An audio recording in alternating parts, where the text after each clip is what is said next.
બનાસકાંઠા લોકસભાના હેઠળ 6 વિધાનસભામાં 2022ના ચૂંટણીમાં કોંગ્રેસ જેટલી બેઠક જીત્યા છે આના ગેનીબેન ઠાકોર પોતાના પ્રયાસથી કેવી રીતે બેઠકો વધારી શકે છે આ ગેનીબેન માટે સૌથી વધુ મોટો પડકાર છે। ગુજરાત વિધાનસભા 2022ની ચૂંટણીમાં વાવ વિધાનસભામાં ગેનીબેન ઠાકોર કોંગ્રેસ તરફથી 1,02,513 મત પામ્યા હતા, જ્યારે તે સમયે સ્વરૂપજી ઠાકોર બીજેપીના તરફથી 86,912 મત પામ્યા હતા અને ગેનીબેન ઠાકોર 15,601 મતોથી વિજય થઈને આ સીટ કોંગ્રેસના ઝોલીમાં ડાલી દીધા હતા। 2025ના પેટા ચૂંટણીમાં ગુલાબસિંહ રાજપૂતના નેતૃત્વમાં કોંગ્રેસ પક્ષને 89,734 એટલે 13,000 મત ઓછું આપ્યા છે।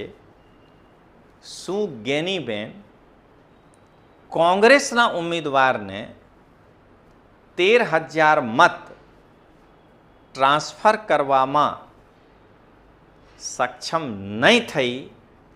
આ ગેનીબેનના મોટું પડકાર છે કે 2027માં કેવી રીતે આ 13,000 મત ગેનીબેન વાપસ લાવી શકે છે।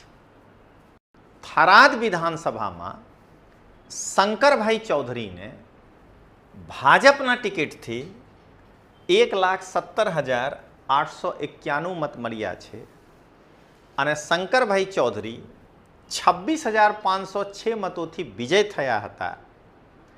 ગેનીબેનના સૌથી મોટો પડકાર આ છે કે થરાદથી શંકરભાઈ ચૌધરીને ગેનીબેન હરાવી તો નહીં શકે છે, પણ શું 2027ની ચૂંટણીમાં ગેનીબેન શંકરભાઈ ચૌધરીના 26,000ના લીડને કમ કરીને કેટલા કમ કરી શકે છે? આ ગેનીબેનના સૌથી મોટો પડકાર છે। બનાસકાંઠા લોકસભા અંતર્ગત અત્યારે ઠાકોર સમાજમાં 3 નેતાઓ ઊભા થઈ ગયા છે। ભારતીય જનતા પાર્ટીમાં 2 નેતા, એક અલ્પેશ ઠાકોર અને બીજા સ્વરૂપજી ઠાકોર, અને કોંગ્રેસ તરફથી ગેનીબેન ઠાકોર। ગેનીબેન ઠાકોરના સૌથી મોટો પડકાર આ છે કે ભારતીય જનતા પાર્ટીના ઠાકોર સમાજના આ 2 નેતાઓ વચ્ચે કેવી રીતે ગેનીબેન પોતાના પ્રભુત્વ ઠાકોર સમાજમાં વધારી શકે છે અને ઠાકોર સમાજના મત વધુમાં વધુ કોંગ્રેસમાં અપાવી શકે છે। આ ગેનીબેનના સૌથી મોટો પડકાર છે। ધાનેરા વિધાનસભા ચૂંટણી 2022માં માવજીભાઈ દેસાઈ જે અપક્ષ ઉમેદવાર હતા એમને ધાનેરાની જનતા 96,600 મત આપ્યા હતા અને ભગવાનભાઈ પટેલ બીજેપીના ઉમેદવાર હોવા છતાં 60,357 મત પામ્યા હતા અને માવજીભાઈ 35,243 મતોથી જીત્યા છે। જો માવજીભાઈ 2027માં ભાજપના ટિકિટથી ચૂંટણી લડશે તો અહીંયા ગેનીબેન માટે કોઈ પડકાર નથી।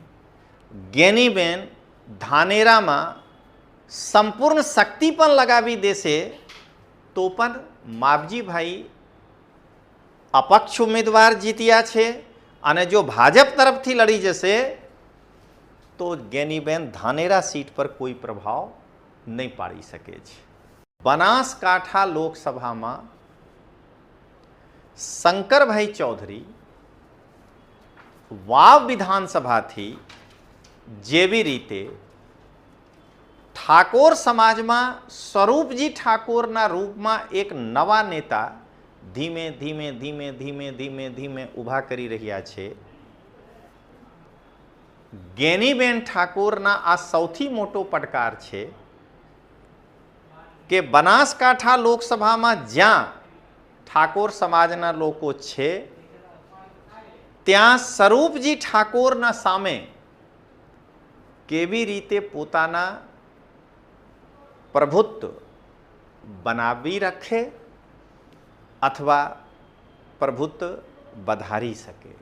જો ગેનીબેન આમાં સફળ નહીં થઈ શકે તો મને લાગે છે કે ગેનીબેન બનાસકાંઠામાં એકલી પડી જશે અને કાં તો પરિસ્થિતિ સાથે સમજૂતી કરીને ગેનીબેનને ભાજપ જોઈન કરવી પડશે, આ કાં તો હોઈ શકે છે કે આગામી ચૂંટણીમાં ગેનીબેનને હારનો સામના પણ કરવા પડી શકે છે. ગુજરાતની જનતાને લોકતાંત્રિક આવાજના રાષ્ટ્રીય સંયોજક રજનીશસિંહ તોમરના પ્રેમભર્યા નમસ્કાર. દોસ્તો, દીપાવલી પછી ગુજરાતમાં જેટલા લોકો રાજકારણમાં રસ ધરાવે છે બધા સૌરાષ્ટ્રને એપી સેન્ટર બનાવીને સૌરાષ્ટ્રમાં જે કોઈ રાજકારણમાં હલનચલન થઈ રહ્યા છે એના ઉપર વિશ્લેષણ કરે છે. પણ ઉત્તર ગુજરાતમાં રાજકારણ કઈ દિશામાં જઈ રહ્યા છે, ઉત્તર ગુજરાતમાં કેવી રીતે કોંગ્રેસ અને ભારતીય જનતા પાર્ટી વચ્ચે પ્રભુત્વ માટે સંઘર્ષ ચાલી રહ્યા છે, આના ઉપર કોઈ પણ રાજકારણના વિશ્લેષણ કરવાવાળા વ્યક્તિના ધ્યાન નથી. તો હું દોસ્તો લોકતાંત્રિક આવાજ હોવાના કારણે ફક્ત અને ફક્ત સૌરાષ્ટ્ર ઉપર નજર નહીં રાખીને સૌરાષ્ટ્રના સાથે સાથે હું ઉત્તર ગુજરાતના રાજકારણ ઉપર પણ નજર રાખી રહ્યા છું. એટલે આજના વિડીયો છે 2027માં બનાસકાંઠાના લોકસભા હેઠળ આવનારી વિધાનસભા ચૂંટણીમાં ગેનીબેન માટે પડકારો. એટલે કે બનાસકાંઠા લોકસભાના હેઠળ જે 7 વિધાનસભા છે 2022માં કેટલી બેઠકો ઉપર ભાજપ જીત્યા છે અને કેટલી બેઠકો ઉપર કોંગ્રેસ જીત્યા છે અને 2027માં કોંગ્રેસના બેઠક વધી શકે આના માટે ગેનીબેન શું કરી શકે છે, એમના પડકારો શું છે, આના ઉપર હું ચર્ચા કરીશું. પણ દોસ્તો અહીંયા એક પંચ સાથે હું ચર્ચા શરૂ કરી રહ્યા છું. બનાસકાંઠા લોકસભાના હેઠળ 6 વિધાનસભામાં 2022ના ચૂંટણીમાં કોંગ્રેસ જેટલી બેઠક જીત્યા છે આના ગેનીબેન ઠાકોર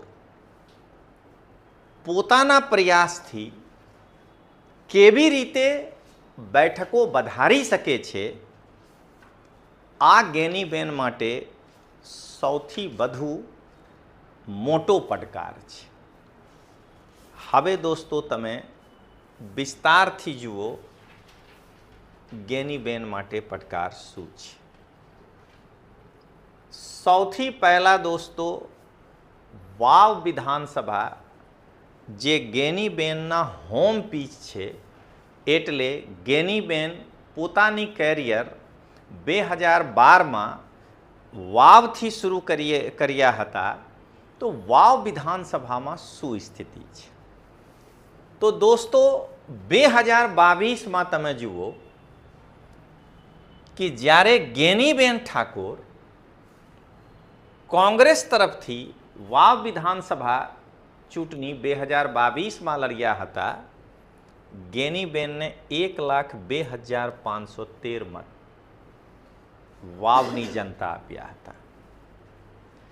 અને તે સમયે પણ સ્વરૂપજી ઠાકોર ભારતીય જનતા પક્ષથી ચૂંટણી લડીને 86,912 મત પામ્યા હતા અને ગેનીબેન 15,601 એટલે એક જંગી લીડથી ચૂંટણી જીત્યા હતા. અહીંયા દોસ્તો એક પંચ છે. ગુજરાત વિધાનસભા 2022ની ચૂંટણીમાં વાવ વિધાનસભામાં ગેનીબેન ઠાકોર કોંગ્રેસ તરફથી 1,02,513 મત પામ્યા હતા, જ્યારે તે સમયે સ્વરૂપજી ઠાકોર બીજેપીના તરફથી 86,912 મત પામ્યા હતા અને ગેનીબેન ઠાકોર 15,601 મતોથી વિજય થઈને આ સીટ કોંગ્રેસના ઝોલીમાં ડાલી દીધા હતા. તો દોસ્તો પેટા ચૂંટણીમાં શું થયા વાવમાં? ગેનીબેન 2025ના લોકસભા 2024ના લોકસભા ચૂંટણીમાં લોકસભા બનાસકાંઠાથી વિજય થયા. તો તે પછી જે પેટા ચૂંટણી આવ્યા છે 2025માં, એમાં શું થયા? તો સ્વરૂપજી ઠાકોર જે બીજેપીથી ચૂંટણી લડ્યા છે 92,129 મત અને ગેનીબેનના સમર્થન હોવા છતાં ગુલાબસિંહ રાજપૂત અને કોંગ્રેસ તરફથી 79,734 મત અને સ્વરૂપજી ઠાકુર ફક્ત ને ફક્ત 2,395 મતથી જીત્યા છે. પણ દોસ્તો અહીંયા એક પ્રશ્ન છે કે ગેનીબેન ઠાકોરને જે વાવની જનતા 1,02,513 મત આપ્યા હતા, તે જનતા ગુલાબસિંહ રાજપૂતને 89,734 મત એટલે 13,000 મત, 1,02,000 અને 89 13,000 મત આશરે કમ કેમ આપ્યા? ગેનીબેન બીજા કોંગ્રેસના ઉમેદવારને પોતાના મતદાતાઓના વોટ ટ્રાન્સફર કેમ નથી કરાવી શકી? તો દોસ્તો અહીંયા એક પંચ છે. ગુજરાત વિધાનસભા 2022માં વાવના જે મતદાતા ગેનીબેનના નેતૃત્વમાં કોંગ્રેસને 1,02,000 આશરે મત આપ્યા હતા, તે વાવની જનતા 2025ના પેટા ચૂંટણીમાં ગુલાબસિંહ રાજપૂતના નેતૃત્વમાં કોંગ્રેસ પક્ષને 89,734 એટલે 13,000 મત ઓછું આપ્યા છે. શું ગેનીબેન કોંગ્રેસના ઉમેદવારને 13,000 મત ટ્રાન્સફર કરવામાં સક્ષમ નહીં થઈ? આ ગેનીબેનના મોટું પડકાર છે કે 2027માં કેવી રીતે આ 13,000 મત ગેનીબેન વાપસ લાવી શકે છે? દોસ્તો 2027માં જો વાવ વિધાનસભામાં ચૂંટણી થાય તો વાવ વિધાનસભા ગેનીબેનના પ્રતિષ્ઠાના વિષય થશે. કેમ કે ગેનીબેનના આ હોમ પીચ છે. જો ગેનીબેન 2025ની પેટા ચૂંટણીમાં જે કોંગ્રેસથી 13,000 મત ખિસકી ગયા છે આને વાપસ નહીં લાવી શકે તો આ ગેનીબેનના સૌથી મોટો પડકાર છે. દોસ્તો, અહીંયા એક પંચ છે. વાવ વિધાનસભા પેટા ચૂંટણીમાં વાવના 13,000 મતદારો જે કોંગ્રેસને મત નહીં આપીને સ્વરૂપજી ઠાકુરને મત આપ્યા છે, ઠાકોરને, ગેનીબેનના સૌથી મોટો પડકાર એ છે કે 2027ના ચૂંટણીમાં વાવ વિધાનસભામાં આ 13,000 મતદારોના ને કેવી રીતે કોંગ્રેસમાં વાપસ લાવીને વોટિંગ કરાવી શકે છે. એ પડકાર બહુ મોટો છે. હવે દોસ્તો, થરાદ વિધાનસભામાં શંકરભાઈ ચૌધરીને બીજેપીના ટિકિટ પર 1,17,891 મત મળ્યા હતા, જ્યારે ગુલાબસિંહ રાજપૂતને કોંગ્રેસમાંથી 91,385 મત મળ્યા હતા અને શંકરભાઈ ચૌધરી 26,506 મતોથી જીત્યા છે. અહીંયા ગેનીબેન સામે આ મોટો પડકાર છે કે વાવના બગલના વિધાનસભા થરાદમાં શંકરભાઈ ચૌધરીને હરાવી તો નહીં શકે દોસ્તો, હું પણ જાણું છું, પણ આજે 26,000ની મોટી લીડ છે. આ અંતર કેવી રીતે કમ થશે એ ગેનીબેનના મોટું પડકાર છે. દોસ્તો, અહીંયા એક પંચ છે. થરાદ વિધાનસભામાં શંકરભાઈ ચૌધરીને ભાજપના ટિકિટથી 1,17,891 મત મળ્યા છે અને શંકરભાઈ ચૌધરી 26,506 મતોથી વિજય થયા હતા.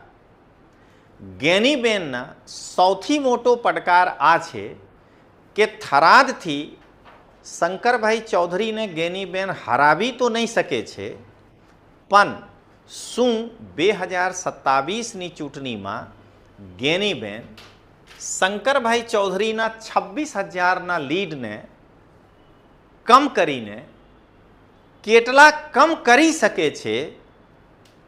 આ ગેનીબેનના સૌથી મોટો પડકાર છે. હવે દોસ્તો,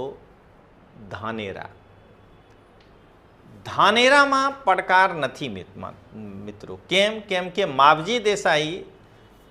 માવજીભાઈ દેસાઈ અપક્ષ ચૂંટણી લડીને 96,600 મત પામ્યા છે.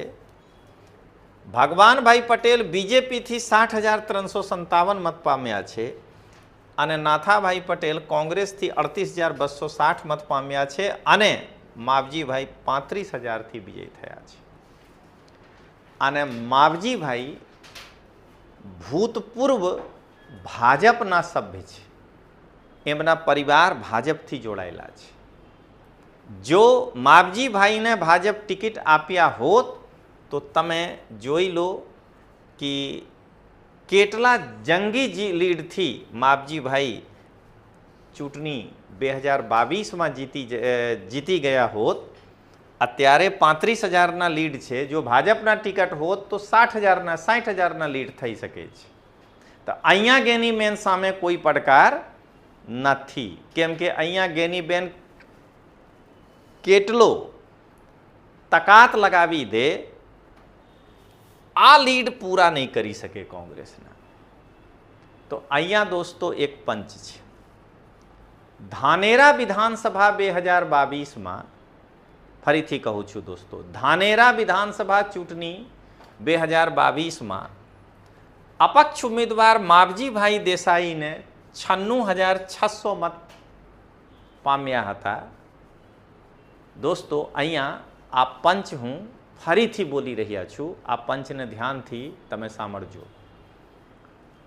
ધાનેરા વિધાનસભા ચૂંટણી 2022માં માવજીભાઈ દેસાઈ જે અપક્ષ ઉમેદવાર હતા એમને ધાનેરાની જનતા 96,600 મત આપ્યા હતા અને ભગવાનભાઈ પટેલ બીજેપીના ઉમેદવાર હોવા છતાં 60,357 મત પામ્યા હતા અને માવજીભાઈ 35,243 મતોથી જીત્યા છે.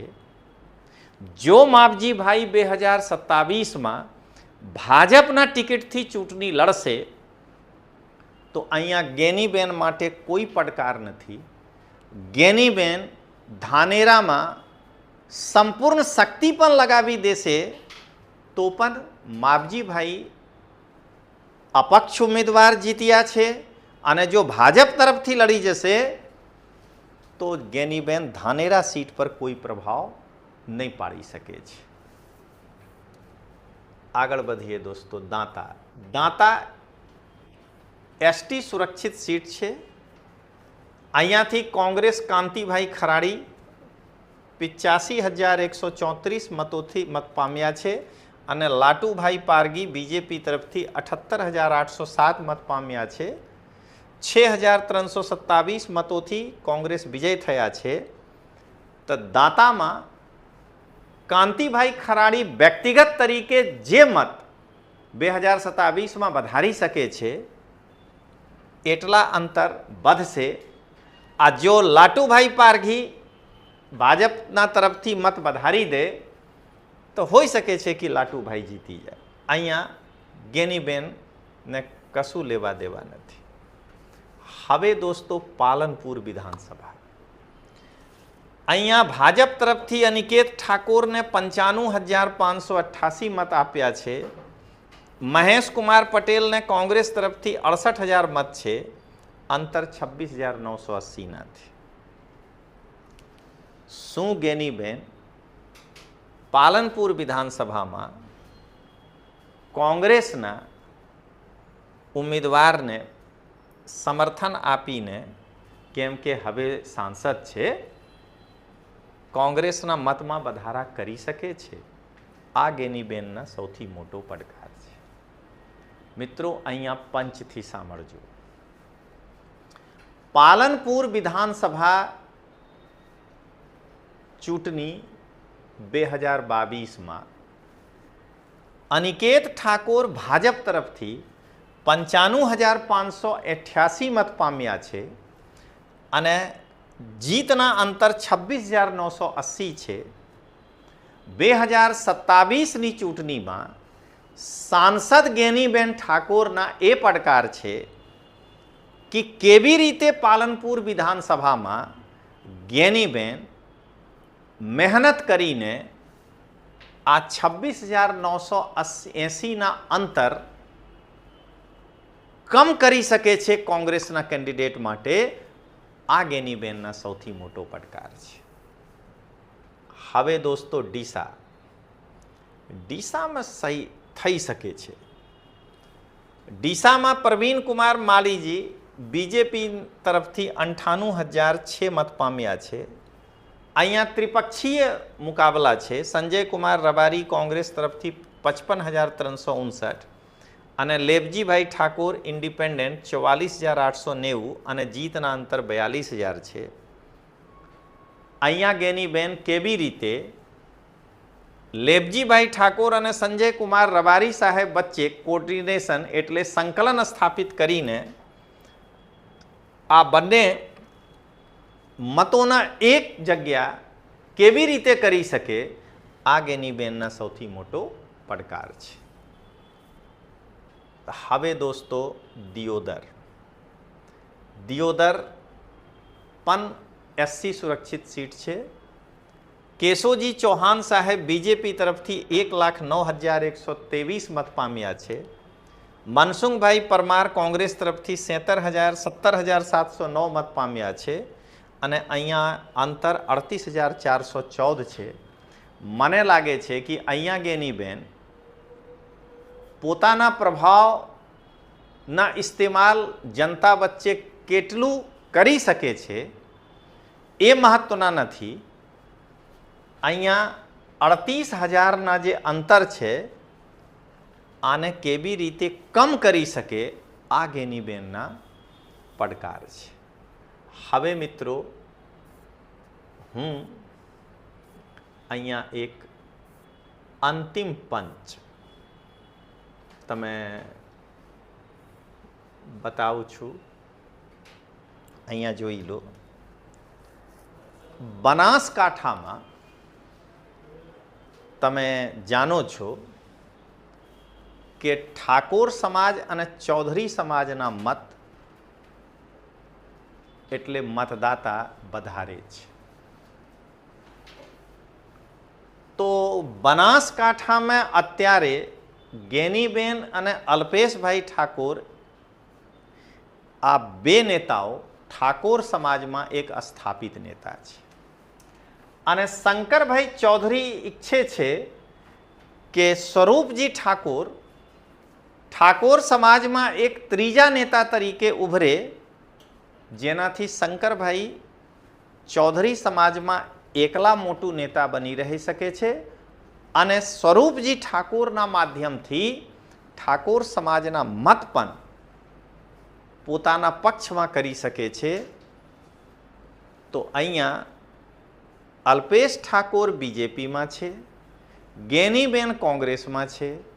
આ બંને વચ્ચે સંકલન કેવી રીતે થશે? તો અહીંયા દોસ્તો જરા પંચથી સાંભળજો. બનાસકાંઠા લોકસભા અંતર્ગત અત્યારે ઠાકોર સમાજમાં 3 નેતાઓ ઊભા થઈ ગયા છે.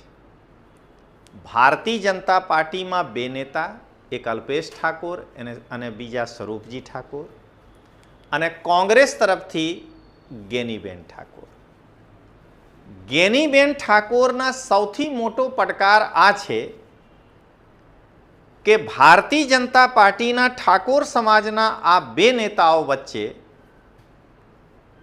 કેવી રીતે ગેનીબેન પોતાના પ્રભુત્વ ઠાકોર સમાજમાં વધારી શકે છે અને ઠાકોર સમાજના મત વધુમાં વધુ કોંગ્રેસમાં અપાવી શકે છે. આ ગેનીબેનના સૌથી મોટો પડકાર છે. મિત્રો, જો તમે શંકરભાઈ ચૌધરીની રાજનીતિ રાજકારણના સાથે જોડીને ગેનીબેનના પડકાર તમે જોશો તો હવે હું એકદમ અંતિમ પંચ સાથે આ પડકાર પૂરા કરી રહ્યા છું. બનાસકાંઠા લોકસભામાં શંકરભાઈ ચૌધરી વાવ વિધાનસભાથી જેવી રીતે ઠાકોર સમાજમાં સ્વરૂપજી ઠાકોરના રૂપમાં એક નવા નેતા ધીમે ધીમે ધીમે ધીમે ધીમે ધીમે ઊભા કરી રહ્યા છે, ગેનીબેન ઠાકોરના આ સૌથી મોટો પડકાર છે કે બનાસકાંઠા લોકસભામાં જ્યાં ઠાકોર સમાજના લોકો છે ત્યાં સ્વરૂપજી ઠાકોરના સામે કેવી રીતે પોતાના પ્રભુત્વ બનાવી રાખે અથવા પ્રભુત્વ વધારી શકે. જો ગેનીબેન આમાં સફળ નહીં થઈ શકે તો મને લાગે છે કે ગેનીબેન બનાસકાંઠામાં એકલી પડી જશે અને કાં તો પરિસ્થિતિ સાથે સમજૂતી કરીને ગેનીબેનને ભાજપ જોઈન કરવી પડશે, આ કાં તો હોઈ શકે છે કે આગામી ચૂંટણીમાં ગેનીબેનને હારનો સામના પણ કરવા પડી શકે છે. તો ચાલો મિત્રો મળીએ. જય હિન્દ, જય જય ગરવી ગુજરાત.